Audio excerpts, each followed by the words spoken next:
आता हे जे साहित्य आहे ते अपूर्णांकांची बेरीज साहित्य आहे.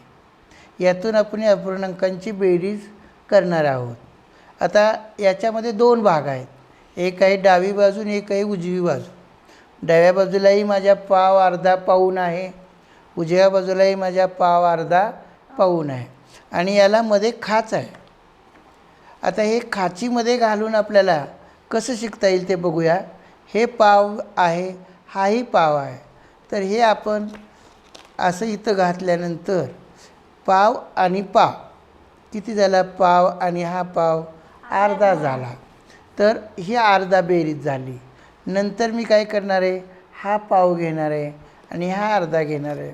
नंतर मी पाहणार आहे आता ह्याची बेरीज किती झाली बघा, पाव आणि अर्धा पाऊण झाला.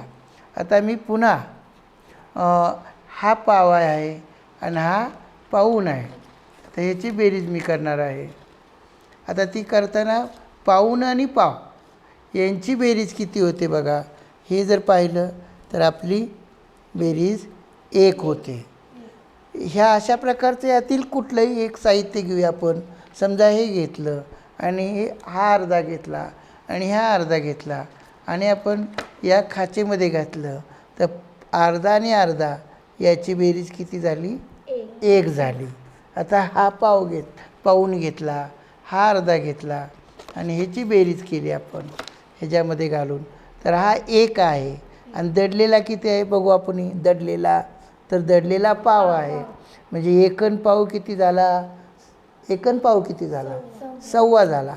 तर या दोघांची बेरीज किती झाली, 1.25 झाली. आता मला एक असं काव्य कर की हा घे तुझ्याकडं आणि हा किती आहे सांग मला, पाव आहे. आणि हा घे, हा किती आहे, हां, त्यांची बेरीज सांग किती होते, हां, पाऊण होते. बघा, अर्धा आणि पाव यांची बेरीज पाऊण होते. तर या साहित्यांचा वापर करून आपण अपूर्णांकांचे 1/3, 1/4 आणि 3/4 पाव, अर्धा, पाऊण यांच्या बेरजा विद्यार्थी चांगल्या प्रकारचे करू शकतात. तुम्हालाही चांगल्या प्रकारचं ते समजलं आहे असं गृहीत धरतो.